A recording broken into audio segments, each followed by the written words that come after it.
Hi everyone, and welcome to the lecture 8 in the continuation in modern history.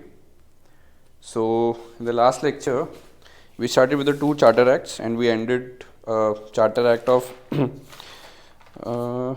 Regulating Act of 1773 and Pitt's India Act 1784, right? So, in today's class, we'll be discussing four Charter Acts: Charter Act of 1793, 1813, 1833, and 1853. We're going to discuss at length about these two charters, 1813 Charter and 1833, and the important decisions that were taken. ठीक है, उसको बारे में हम पूरा पढ़ेंगे. And in today's class, we'll focus on the pillars of strength of British rule in India and the three aspects: civil services, army and police. कैसे Britishers इनको यूज़ करते थे to have the dominance in India. ठीक है, so basically इसके मैं आपको lecture notes पूरे दे दूंगा, आप इसको पढ़ सकते हो आराम से. It will be very elaborate, so you don't have to worry about referring any standard book. Even if you want, you can refer that, but details में मैं notes दे दूँगा, you can read it again and that will be sufficient. ठीक है, and so yes, primary focus आज का administration in India under the British रहेगा आज का topic. So let's start. So write down the first heading, Charter Act of 1793. Okay, in this write down, it extended, the Charter Act of 1793 extended companies exclusive privileges of trade for further period of 20 years. ठीक है, so we are discussing this, तो अभी मैं बाकी के point हटा देता हूँ.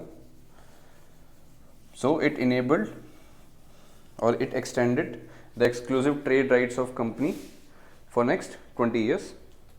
Full stop.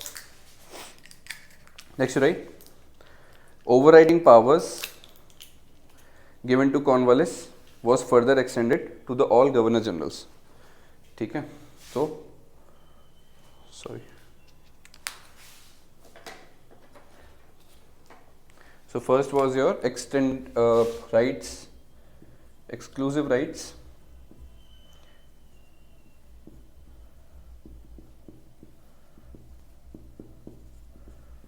got extended for 20 years.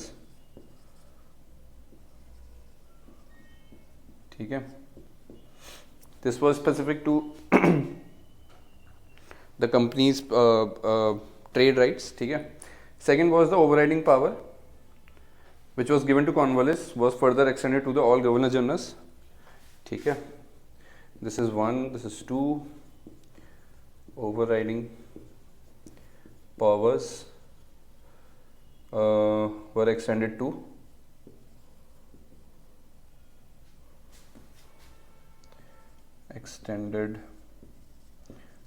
all governor generals. ठीक है, next right. Act also provided for the governance based on written laws in place of personal rule of the native rurals. ठीक है, तो यहाँ पे जो फर्स्ट टाइम हमें जो भी रिटर्न लॉ को रेफर करना था उसका इंट्रोडक्शन स्टार्ट हुआ. तो रिटर्न लॉज वर इंट्रोड्यूस्ड.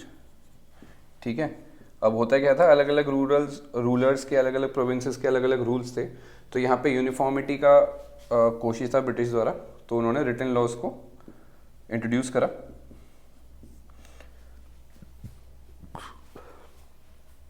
ठीक है, इसका प्राइमरी रीज़न यही था कि जो भी प्रोविंसेस ब्रिटिश के कंट्रोल में थे उनमें यूनिफॉर्मिटी लाना. तो इसी के अंदर आपके इन्हांसमेंट हुए, इसके अंदर आपका further CRPC, IPC, Indian penal code, वो सारी चीज़ें आएंगी. तो यहाँ पे हमारा इंट्रोडक्शन हो गया था उससे. ठीक है, वरना इससे पहले क्या होता था, जो लोकल रूलर थे उनका खुद का ही मतलब दरबार सिस्टम चलता था, उनके खुद के रूल्स चलते थे, तो उसको अबॉलिश करके रिटर्न लॉज वर इंट्रोड्यूस. ठीक है, next right, the act also required that all the laws relating to the rights of a person and their property must be printed with translation in Indian languages so that people can know about their rights and immunities. तो यहाँ पे people awareness के perspective से जो भी peoples के rights थे and property details needs to be written in Indian language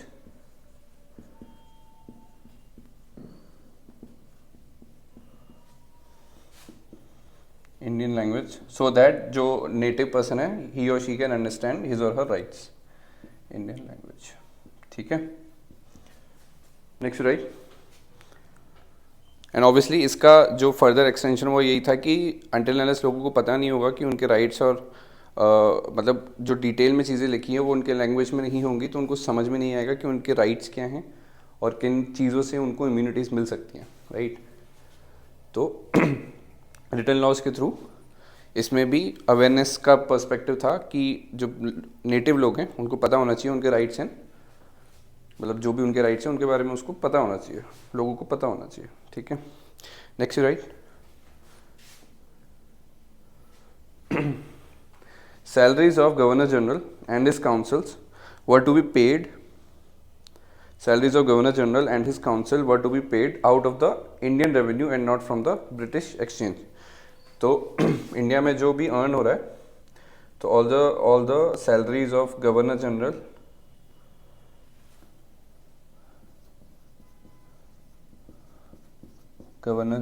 plus his council needs to be paid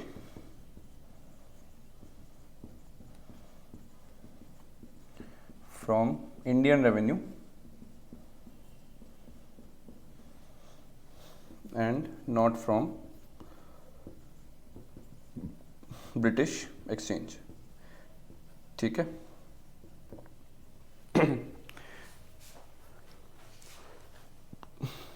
So this is all in Charter Act of 1793. Next you write Charter Act of 1813. So I'm going to rub all this.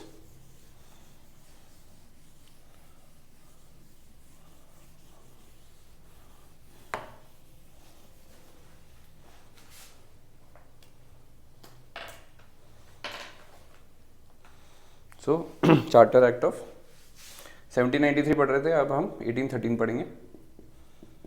ठीक है, इसमें थोड़ा हमें इसके बारे में background पता होना चाहिए. तो इसमें सब टॉपिक ऐसे लिख लो, बैकग्राउंड. ठीक है, यहाँ मैं इसको थोड़ा ऑप्टिमाइज करने के लिए 1 मिनट. ठीक है, तो यहाँ हम पहले बैकग्राउंड डिस्कस करेंगे. So in this write down under background the very first point. ठीक है, by 1800 the rise of Napoleon Bonaparte. By 1800 the rise of Napoleon Bonaparte, the famous French. By 1800 the rise of Napoleon Bonaparte brought hard days to the businessmen of England. ठीक है, यूरोपीय की बात है तो he was French. ठीक है, and he bought challenges to British businessmen. ठीक है,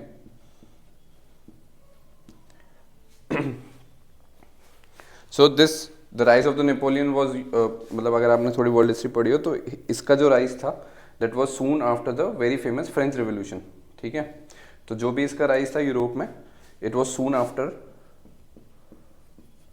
after the very famous French Revolution. ठीक है, तो फ्रेंच रेवोल्यूशन के बाद जैसे ही नेपोलियन बोनापार्टी का राइज हुआ, it became very challenging for the British businessmen to continue with their businesses. ठीक है, second point you write in background. So this is number 1. In background only write second. He initiated continental system.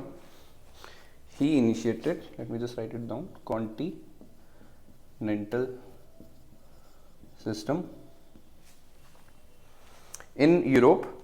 He initiated continental system in Europe, and he had put in Decree of Berlin and Decree of Milan. So you had 2 decrees. Decree of Berlin, this was in 1806, and Decree of Milan 1807. ठीक है. With these two decrees, it forbid the import of British goods into the European countries aligned with the France. ठीक है. So I'll just repeat this whole point. He initiated the continental system in Europe, and he put in place Decree of Berlin and Decree of Milan, which forbid the import of British goods into the European countries which are aligned with France, or you can say which were the allies of France. ठीक है. Change the para. Under the second point itself, due to the hardships which British traders faced, British traders demanded entry into the India and Asia. ठीक है. And they also demanded to dissolve the monopoly of British East India Company. देखो, simple finance है, simple marketing है. In fact Europe का जो पूरा market था, उसमें after the rise of French this Napoleon Bonaparte, जो इंग्लिश ट्रेडर्स के गुड्स जा रहे थे, इंपोर्ट हो रहे थे, ब्रिटिश गुड्स एंड सर्विसेज जो थी वो बंद होनी स्टार्ट हो गई. ठीक है. Because of these two decree. Now obviously if the Britishers were not able to sell their product in Europe, they demanded the British parliament कि भाई हमें एशिया का मार्केट दो, सो दैट ऑल्टरनेट चैनल बन सके. ठीक है. एंड दे ऑल्सो डिमांडेड कि जो मोनोपोली चलती आ रही थी, जो क्राउन रूल के अंदर एक कंपनी चल रही थी और ईस्ट इंडिया कंपनी,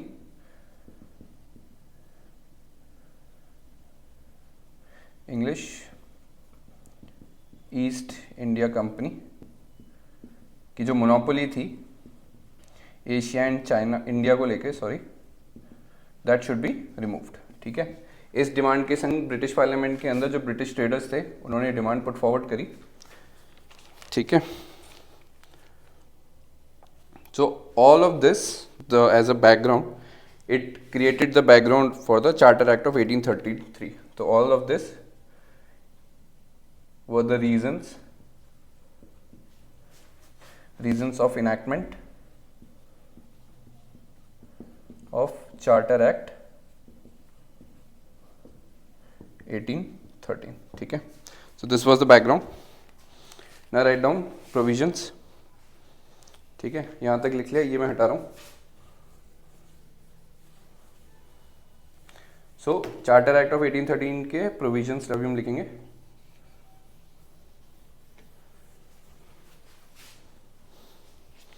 सो इधर एक सब हेडिंग लगा दो, प्रोविजंस.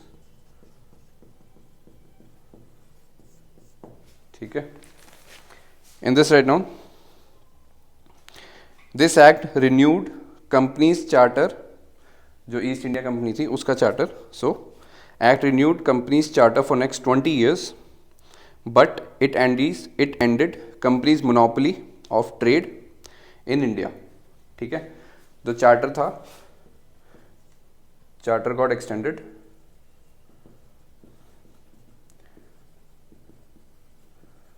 for 20 years. ठीक है. But monopoly needs to be ended in trade except 2 trade businesses. So charter got extended for 20 years, but monopoly ended except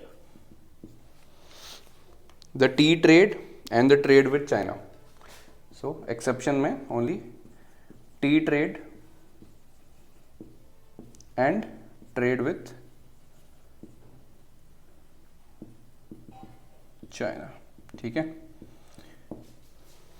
Next you write, मतलब I'll just repeat the very first point, that act renewed company's charter for next 20 years, but it ended company's monopoly of trade in India except tea trade, चाय का जो trade था, and the trade which was in place with China. ठीक है. So these two are this. Next right, in this only second pointer, it allowed Christian missionaries to India and allowed religious and moral education. ठीक है. तो Christian missionaries expansion of Christianity के मकसद से allow करा था क्रिश्चियन मिशनरीज, ठीक है, to India was allowed, to India was allowed, ठीक है, to provide religious and moral education, ठीक है. Next you write, the act provided for annual fund of 1 lakh rupees, the act provided for annual fund of 1 lakh rupees, third only, for the promotion of literature and sciences among Indian subjects. 1 lakh rupees for a year was granted to promote literature and sciences. ठीक है. So I hope you wrote this down. So this was our Charter Act of 1813, right? Next we'll write about the Charter Act of 1833. तो यहाँ मैं लिख दूँगा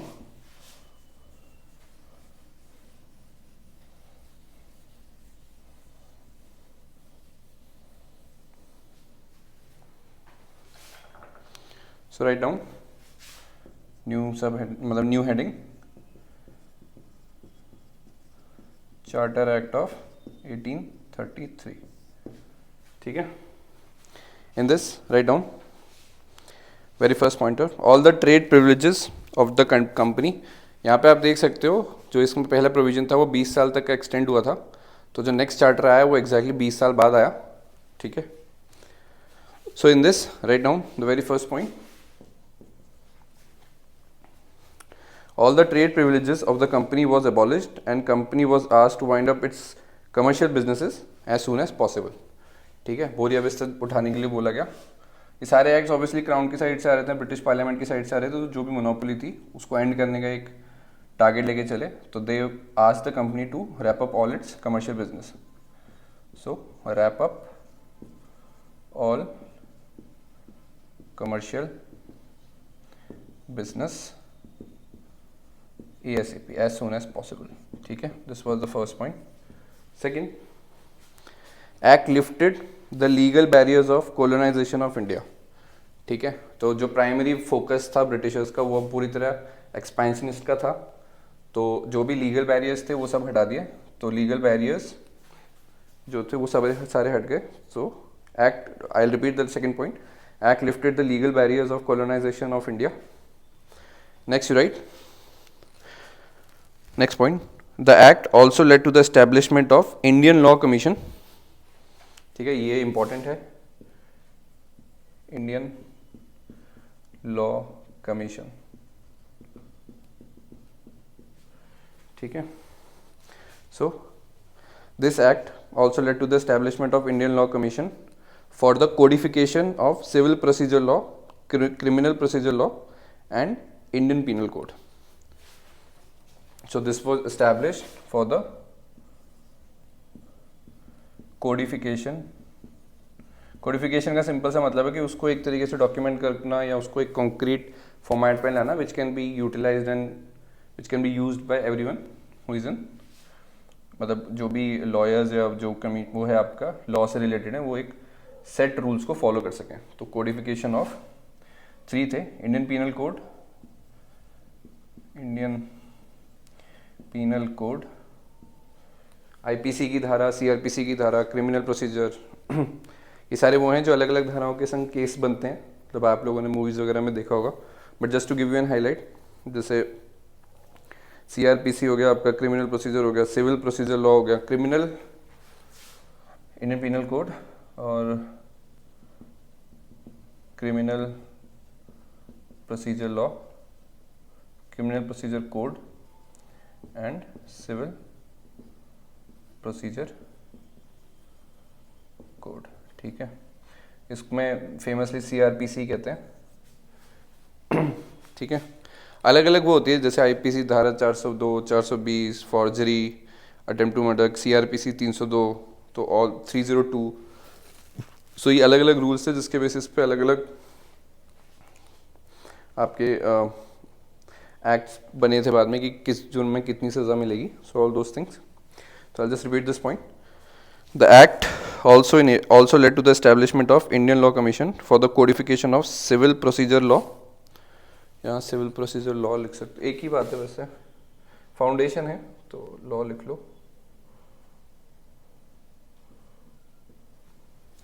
civil procedure law, criminal procedure law and Indian penal code. ठीक है, तो यहाँ पे भी लॉ लिख लो. Next you write, lord Macaulay was the chairman of the law commission. ठीक है, तो इसका जो चेयरमैन था वॉज लॉर्ड मकॉले. ठीक है, next right, a law member was added to the governor general's office. अगर आपने याद करा होगा तो गवर्नर जनरल ऑफिस में आपके 4 काउंसिल थे, एक गवर्नर जनरल था. तो उसके पर्सपेक्टिव में write this point, a law member was added to governor general's office and his work was fully legislative. मतलब लॉ और लेजिस्लेटिव रूल्स के हिसाब से एक मेंबर को ऐड करा था. एंड ऑब्वियसली जो इंडियन लॉ कमीशन का चेयरमैन था वही मेंबर बना था सबसे पहला. So Macaulay was the same member who got attached to the governor general office as a new member whose work was fully legislative. ठीक है, next you right, Section 87 of the Act provided for the education and employment of Indians in public services. So, from here, the doors got opened for the Indians to get work or to get employment in public service or civil services. ठीक है, इसका ही next जो point है वो यहाँ लिख लो, इसको मैं हटा देता हूँ. So the next point you write, Section 87 of the Act provided for education and employment. Section 87 provided for education and employment of Indians in public service. Section 87 है ये, थोड़ी राइटिंग सुधार लेता हूँ. In public employment of Indians, of Indians in public service.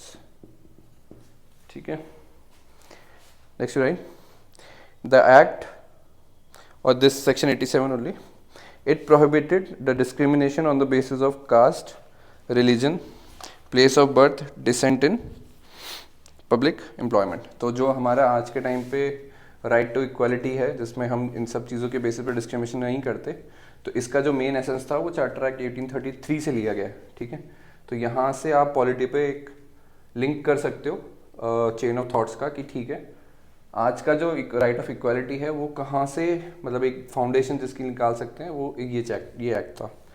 ठीक है, so next you write, it prohibited the discrimination on the basis of caste, religion, place of birth, descent in public employment. ठीक है, public service कह सकते हो, public employment एक ही बात है. ठीक है, में कोई भी तरीके का डिस्क्रिमिनेशन नहीं है on the basis of caste, religion, place of birth and descent. ये सब आप इक्वालिटी मतलब पॉलिटी में भी पढ़ोगे, इसमें स्पेसिफिकली इनके बेसिस पे आप किसी भी तरीके का डिस्क्रिमिनेशन नहीं कर सकते. ठीक है, now after this point write down, act also proposes to create a new presidency of Agra. ठीक है, प्रपोज करा था, बना नहीं था, तो focus on the word here. Proposes new presidency of Agra. और आगरा ये मतलब प्रपोज हुई थी और अभी तक तीन प्रेसिडेंसीज थे, बंगाल, मद्रास एंड योर बॉम्बे. ठीक है, इसके बाद next right, governor general of Bengal became the governor general of India, full stop. William Bentinck was the first governor general of India. ठीक है, तो जो गवर्नर जनरल ऑफ बंगाल था, he became Governor General of India And who was the very first Governor General of India? William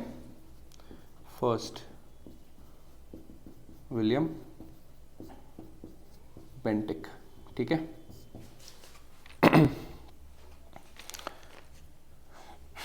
Next you write, he had, this Governor General of India, he had all the financial and administrative powers in his hand.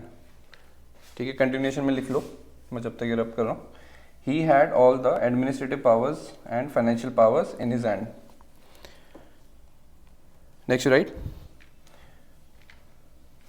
he could, अभी हम इसी के बारे में लिख रहे हैं, इसी के सब टॉपिक में लिखना. जो पहला पावर था, he had all the financial and administrative powers in his hand. Next you write, he could repeal,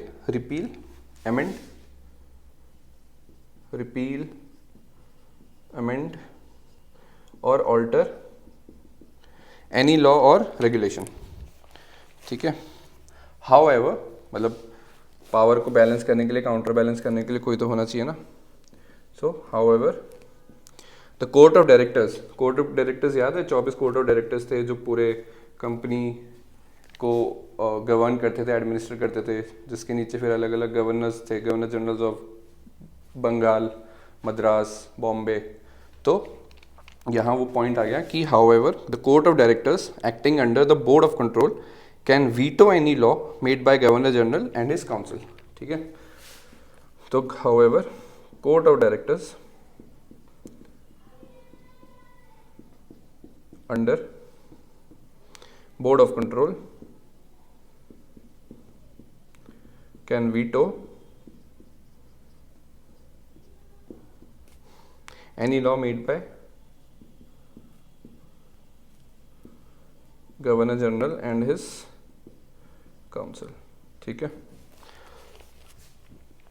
इसके बाद ये वाले पॉइंट के बाद अब एक फ्रेश पॉइंट, आखिरी point in fact.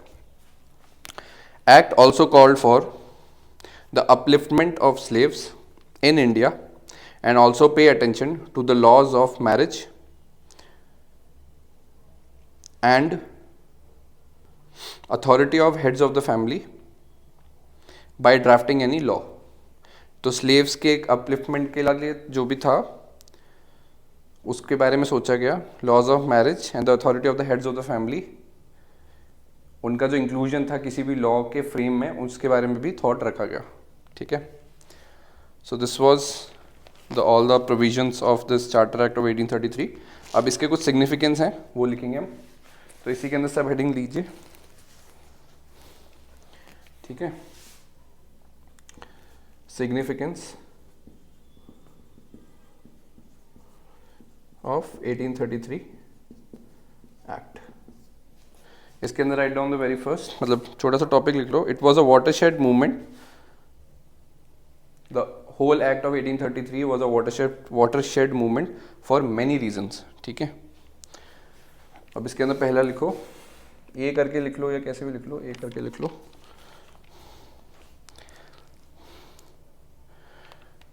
The promotion of governor general as the Governor General of India was a step towards the consolidation and centralization of Indian administration. ठीक है. जो गवर्नर जनरल प्रेसिडेंसीज के होते थे उसका एक गवर्नर जनरल ऑफ इंडिया का बनाना, ठीक है, was a step towards the consolidation and centralization of Indian administration. Next you write, it also ended the commercial body of EIC. ठीक है. EIC का कमर्शियल बॉडी तो जो था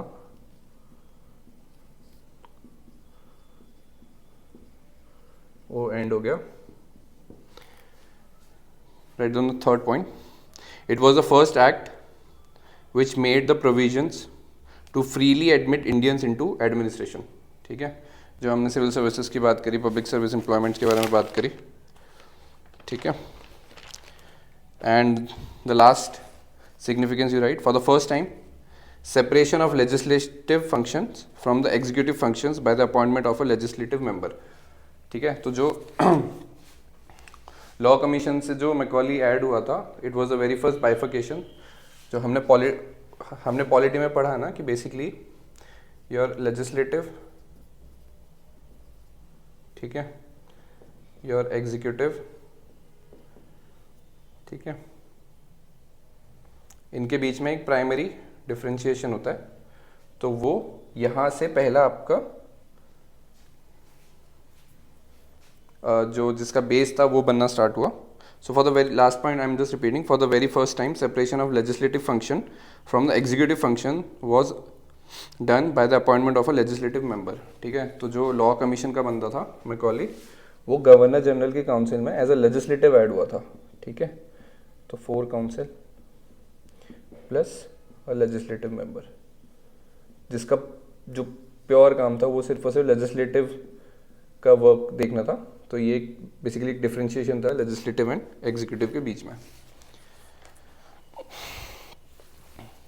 ठीक है, आई होप यहाँ तक पॉइंट क्लियर है. So write down the next topic, charter act of 1853. यहाँ तक लिख लिया है, ये हटा देता हूँ मैं.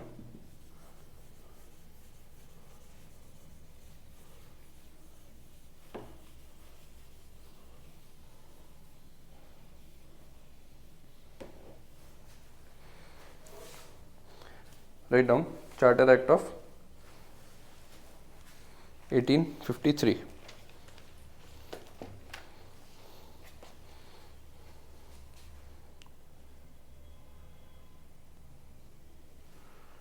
So Charter Act of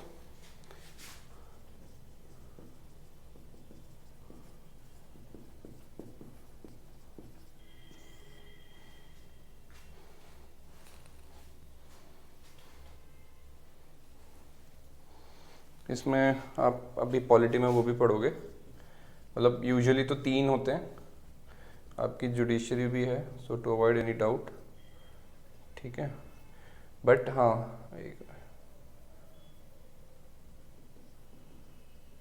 ये वाला जो बाइफर्केशन था वो आपका चार्टर एक्ट ऑफ 1833 से आप उसको कंक्लूड कर सकते हो कि हाँ ये एक वाटरशेड मूवमेंट था, बिकॉज एक लेजिस्लेटिव मेंबर का होना थ्रू द लॉ कमीशन वो एक अपने आप में एक प्रोग्रेसिव कह सकते हो या एक वाटरशेड मूवमेंट था. ठीक है, पॉलिटी में आप पढ़ोगे कि बेसिकली जो भी फंक्शनरीज हैं डेमोक्रेसी के हमारे, वो बेसिकली जुडिशरी, एग्जीक्यूटिव और लेजिस्लेटिव के बेसिस पे बाइफर्केटेड है. ठीक है, तो वो हम पॉलिटी में पढ़ेंगे बाद में. Coming back to the topic, charter act of 1853. Please write down first point.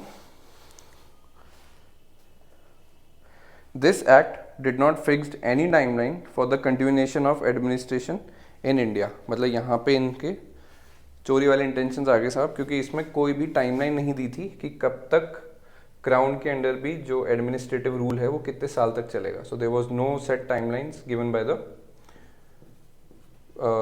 British और through this charter acts only. तो no timeline of administration.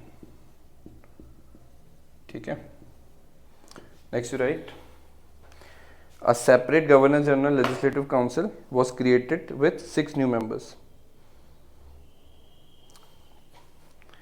A separate, I am repeating this point, a separate Governor General Legislative Council was created with 6 new members. पहले 4 थे, अब 6 हो गए, 6 new members.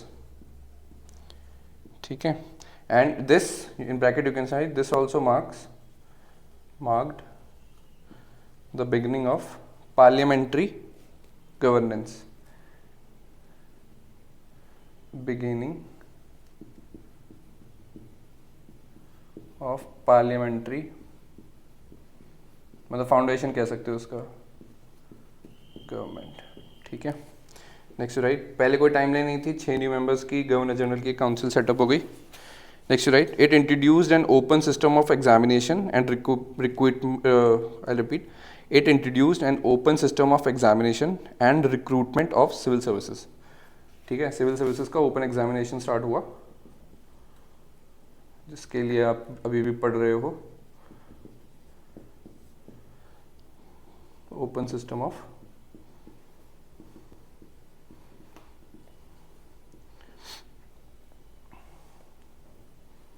Examination. ठीक है,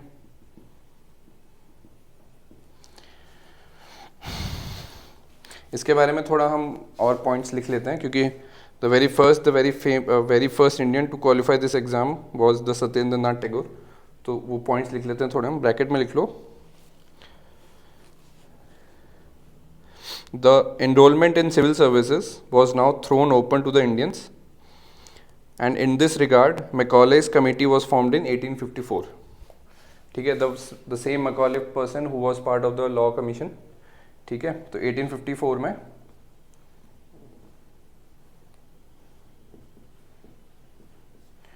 मकॉले, अभी हम 1853 पे हैं. ठीक है, तो इसके एक साल बाद ही आ जाएगा वो हम बाद में पढ़ेंगे.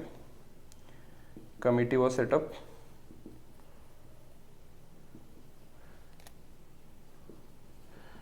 To check the enrollments of Indians in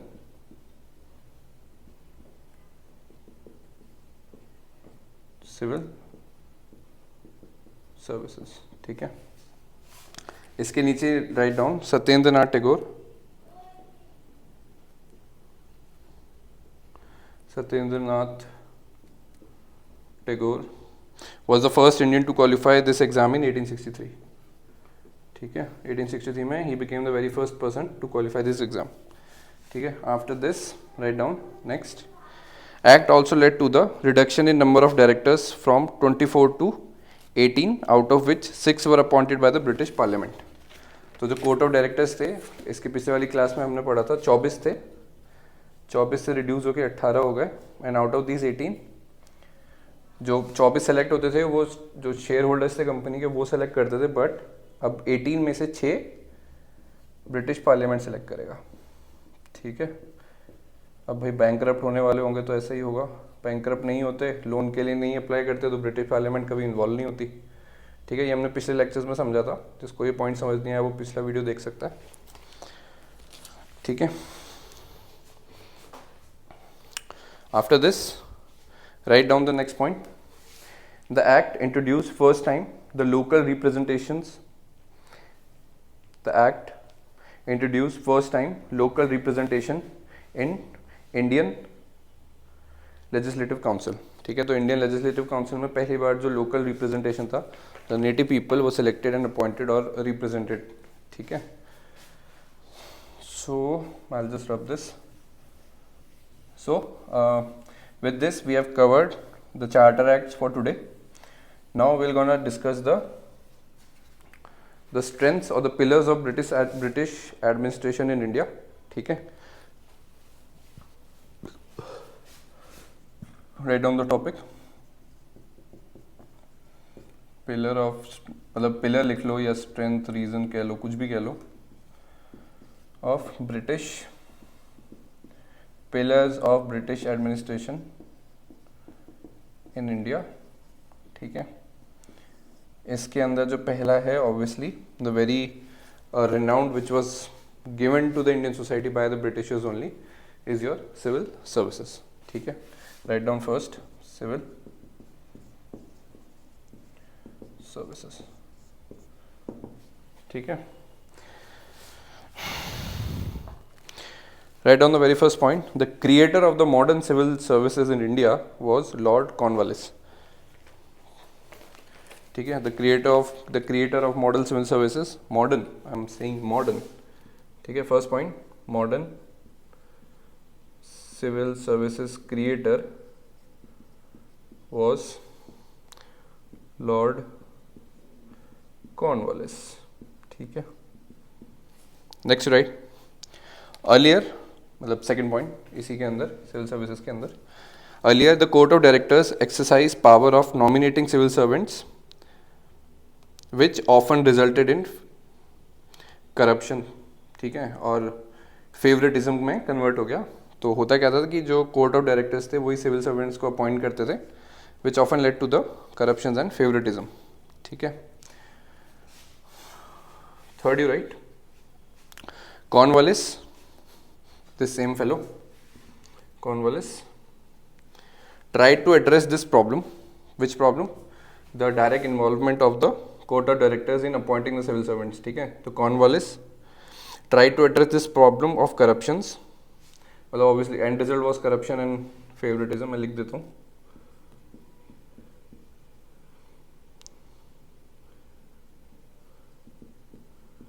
and corruption. ठीक है, तो Cornwallis tried to address this problem of corruptions by banning the private trade and raising the salary and enforcing promotion through seniority. तो इसने 3 suggestions implement करे,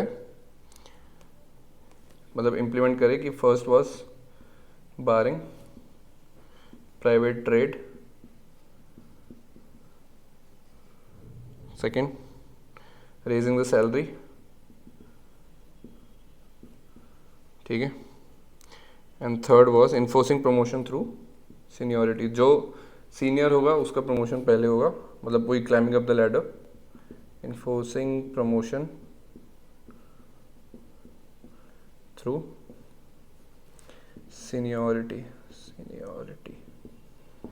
ठीक है, इसके बाद इस पॉइंट का सब पॉइंट से ये now next point, at this time company civil service in India became highest paid civil services in world. पूरे दुनिया में कंपनी के जो सिविल सर्विसेज थे इंडिया के अंदर वो सबसे ज़्यादा हाईएस्ट पेइंग थे। Next you write, Cornwallis also adopted short-sighted policy of Europeanization of services and made sure that no Indian could enter the civil services। ठीक है, तो यहाँ पे जितने भी प्रोविजंस हो रहे थे, धीरे धीरे प्रोग्रेस हो रहा था, he try to limit all those provisions. ठीक है, so I'll just repeat the last point. Cornwallis also adopted short-sighted policy of Europeanization of services and made sure that no Indian could enter civil services। ठीक है, next you write, officially in 1793 it was laid down that all the higher posts in administration worth greater than 500 pounds, 500 pounds के ऊपर, ठीक है, 500 euros, मैं थोड़ा doubt है मेरे को इसमें, एक बार इसको देख लेना कि करेंसी क्या थी, यूरो या पाउंड में से था।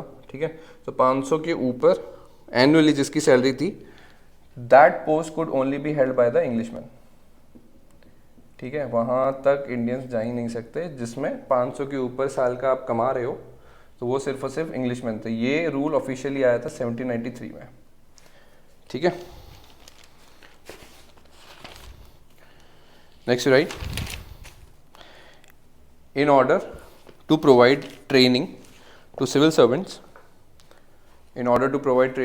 servants, Wellesley, एक बार मिटा देता हूँ, ठीक है, in order to provide training to the civil services, Wellesley opened a training institute in Fort William, in order to provide training to civil servants, Wellesley established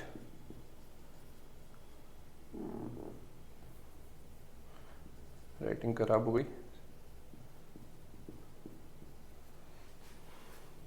Indian civil servants training college at Fort William, Calcutta. Indian civil servant training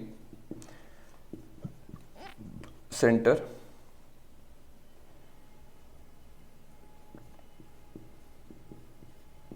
in Fort William, Calcutta. ठीक है, तो Wellesley भाई साहब ने Indian civil servant training centre को open कर दिया Fort William, Calcutta में। But later it was disapproved by the court of directors in Britain, who then established a separate training college at Haileybury in Britain इन 1806। ठीक है, तो ये court of directors ने इसको रिजेक्ट कर दिया, rejected by court of directors, and they then established Haileybury, separate training college at Haileybury, established training college in Halle Bury in Britain in 1806. Halle Bury in Britain in 1806. ठीक है. So this was the first pointer, civil services. Second you write army. ठीक है, यहीं पे लिख लो. ये first था, अभी ये सेकंड पे हम आ गए आर्मी. ठीक है. आर्मी का बाइफर्केशन बेसिकली क्वींस आर्मी और ट्रूप्स ऑफ आर्मीज के हिसाब से था. So I'll just rub this.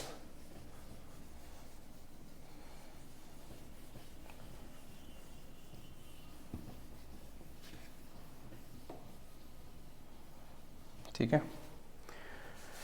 So basically army का जो बाइफर्केशन था, इसी के अंदर फर्स्ट पॉइंट में छोटा सा डायग्राम बना लो, मतलब फ्लो चार्ट है. आर्मी का बाइफर्केशन एक क्वींस आर्मी था, queen army and your normal troops army.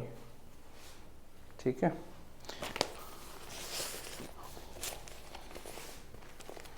Queen army and troops army. अब इसमें डिफरेंस क्या था कि ये सिर्फ और सिर्फ ब्रिटिशर्स थे इसके अंदर. ठीक है, ओनली ब्रिटिशर्स. लिख लेते हैं इसको, रुको.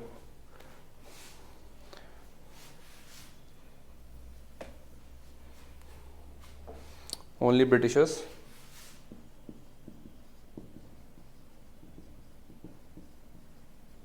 और इसमें जो ट्रूप्स आर्मी थे उसके अंदर जो ऑफिसर्स थे वो ब्रिटिश थे. So this got again bifurcated, British officers and Indian troops, सिपाहीस. अगर आपने ईयर देखा हो तो अभी हमने जो लास्ट चार्टर एक्ट खत्म करा था वो 1853 पे था, और the very famous the first revolt of independence 1857 happened 4 years down the line, that is 1857. ठीक है. तो ये बाइफर्केशन समझना ज़रूरी है कॉम्पोजिशन की. British officers were very limited, a handful, but the troops of the sipahis were mainly Indians. ठीक है. तो यहाँ ब्रिटिश ऑफिसर्स थे और इंडियन ट्रूप्स नोन एज सिपाही. ठीक है.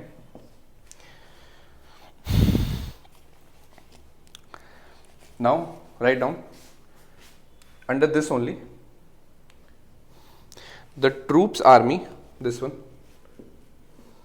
The troops army was the army of expansion. They were known as the army of expansion, as they were continuously moving and occupying new territories. Why they were called army of expansion? Because they were continuously moving and occupying new territories. ठीक है.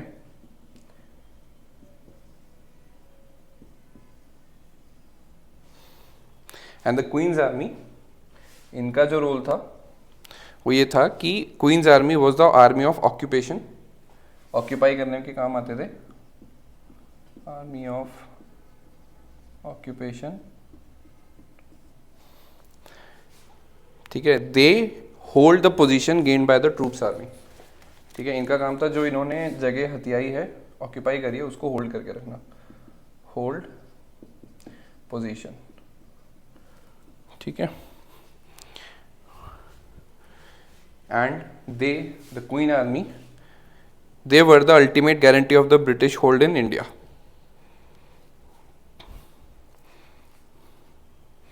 ठीक है. So after this bifurcation लिख लिया हमने. इनके बारे में, ट्रूप्स आर्मी और क्वींस आर्मी के बारे में लिख लिया. Next point you write the bulk of companies comprised of Indian soldier, that is 86% इन 1857. तो जो टोटल आर्मी का कंपोजिशन था उसमें 86% जो थे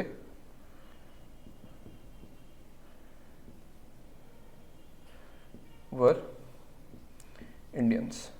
ठीक है. नेक्स्ट यू राइट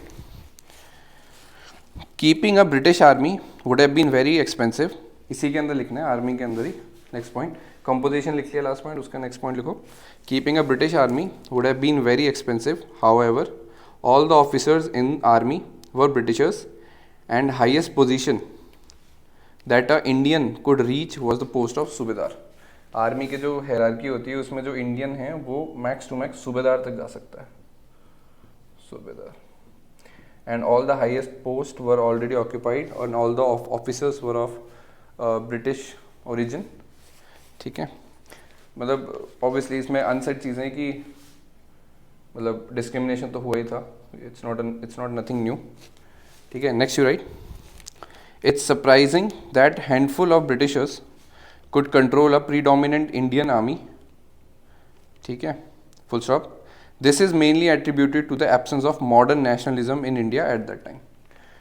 तो आप खुद सोचो, जिस टोटल आर्मी में 86% कॉम्पोजिशन इंडियंस का है उसको भी एक handful of Britishers were able to control. Y?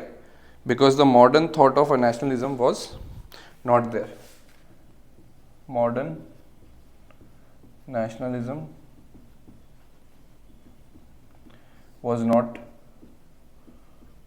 There at that time. मतलब किसी को पता भी नहीं था कि आज़ादी हो सकती है, हम खुद से अपना देश चला सकते हैं, इसका किसी को सेंस ही नहीं पता था. ठीक है, तो इसी के पर्सपेक्टिव में जब हमारा जो लेटर नेशनल मूवमेंट्स होते हैं तो उसमें जो फर्स्ट इनिशिएशन था टू मेक पीपल अवेयर कि नेशनलिज्म भी कोई ऐसी टर्म है और उसका एक स्पेसिफिक मतलब है. So that was the main triggering point जिसको जैसे जैसे लोगों ने समझा, they eventually understood the amount of exploitation the India had or gone through. ठीक है, and then eventually they were all aligned for the independence. ठीक है, तो ये मॉडर्न नेशनलिज्म वाला पॉइंट लिख लिया. इसका एक सोशल पॉइंट भी है. सोशल पॉइंट क्या है, please write down. More over Indians had this strong tradition of loyalty towards the salt. नमक का कर्ज जिसे कहते हैं हिंदी में, उसका भी एक बहुत बड़ा फैक्टर था. बिकॉज हमारे इंडियन कल्चर में ये बात बहुत अच्छी है, अच्छी भी है और बुरी भी है, दोनों ही हैं. बट हाँ, उस टाइम थोड़ी ज़्यादा ही बुरी थी. That we have this tradition of loyalty, नमक का कर्ज जिसे कहते हैं. तो लॉयल्टी एंड मतलब लॉयल्टी टूवर्ड्स द सॉल्ट. गद्दारी नहीं करते हम, वफादार हैं. ठीक है, तो जहाँ से नमक का मतलब एक सिग्निफिकेंस है कि आपके घर का चूल्हा और आप जिसका नमक खा रहे हो उससे आप कभी गद्दारी नहीं करते. ठीक है, so I repeat this point. Moreover Indians had this strong tradition of loyalty towards the salt. As such the Indian soldiers acted as good mercenaries. ठीक है, इंडियन सोल्जर्स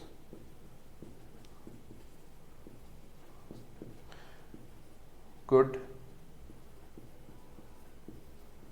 mercenaries. ठीक है, and Britishers were good pay master. कौन? Britishers. ठीक है, मतलब एक बाइफिकेशन एक वर्ड्स के हिसाब से खेल सकते हैं. ठीक है, so with this write down the last point of the class which was third, police. ठीक है, तो यहाँ सी लिख लो, पुलिस. ठीक है, पहला आपका सिविल सर्विस था, दूसरा आपका आर्मी हुआ, तीसरा आपका पुलिस हुआ. Right in this, write down the first point. The third pillar was again, ये जो पुलिस था वो क्रिएशन था कॉर्नवालिस का. The third pillar was creation of Cornwallis. ठीक है, next right, he relieved all the zamindars from the duty of maintaining law and order. अगर आपने पहले दूसरे लेक्चर को पढ़ा होगा, फर्स्ट टू 3 लेक्चर्स के बीच में मैंने पूरा एक डिफरेंशिएशन बताया था जमींदार्स और जागीरदार्स के बीच में. जमींदार्स और ये है जमींदार्स और यहाँ आएगा जागीरदार. ठीक है, इसमें जमींदार के अंदर हमने मेन पॉइंट ये था, जो हैंडफुल ऑफ लोग थे उनका जो प्राइमरी रोल था वो था लॉ एंड ऑर्डर को मेंटेन करना विलेज लेवल पे. ठीक है, और वो लोग पीजेंट से रेवेन्यू लेते थे और ब्रिटिशर्स को देते थे. ठीक है, तो कॉर्नवालिस ने ये वाला जो ट्रेडिशन था जमींदारी का ये हटा दिया. So write down the second point. Cornwallis relieved all the zamindars from the duty of maintaining law and order. Law and order से हटा दिया पूरा.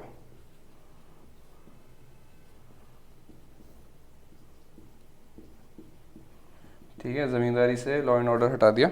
Next right, they were replaced by the organised police force under the command of the company. ठीक है, तो company के command में एक पुलिस फोर्स स्टैब्लिश करी. Police force was established under company command. ठीक है, next right, the districts were divided into many circles known as thanas. ठीक है, जो डिस्ट्रिक्ट थे उनको थानास में बांटा. Districts got divided into thanas. ठीक है, an Indian officer, next you write, an Indian officer was appointed to look after the thanas who was known as the daroga. ठीक है, थाने का इंचार्ज को दरोगा कहते हैं. तो मैं जस्ट ये लिख रहा हूँ, थाना इंचार्ज, इंडियन थाना इंचार्ज, ऐसे लिखो.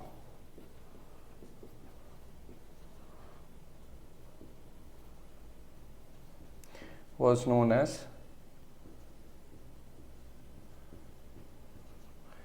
दरोगा. ठीक है, राइट डाउन. डिस्ट्रिक्ट लेवल पे next you right, at district level superintendent SP, superintendent was appointed. इसको यहाँ लिख लो, ये हटा देते हैं थोड़ा.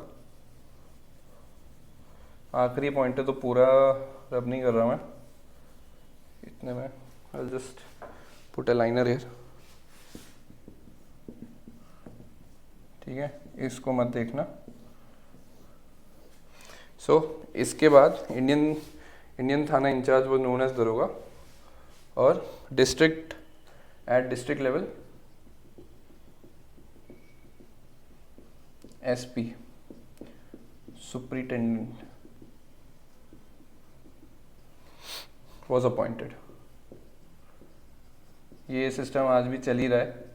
मतलब कई लोग आप में से आईपीएस भी ऑप्ट करेंगे तो they'll got to know the hierarchy. ठीक है, last point you right, William Bentinck first governor general abolished the office of SP and all his functions were vested into the DC. ठीक है, तो William Bentinck भाई साहब आए,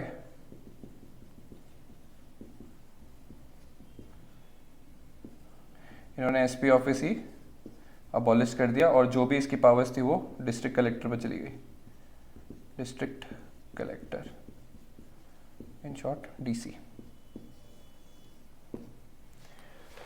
So I'll repeat the last point with which we'll end today's class. So William Bentinck abolished the office of SP and all his functions were vested with DC, district collector. ठीक है. So with this we'll end today's class. ठीक है. I hope you liked this video. Please like, share and subscribe. Next lecture में we'll discuss the judicial organization under the British. ठीक है, इसके बारे में मतलब उसमें हम मुंसिफ कोर्ट पढ़ेंगे, रजिस्ट्रार्स कोर्ट, डिस्ट्रिक्ट कोर्ट्स, ये सब पढ़ेंगे. ठीक है. Then gradation of court by 1865 तक कैसे क्या प्रोग्रेस हुआ. ठीक है, munsif, registrar, district, judicial commissioners, high court. Then will discuss about the land revenue policies under British. ठीक है,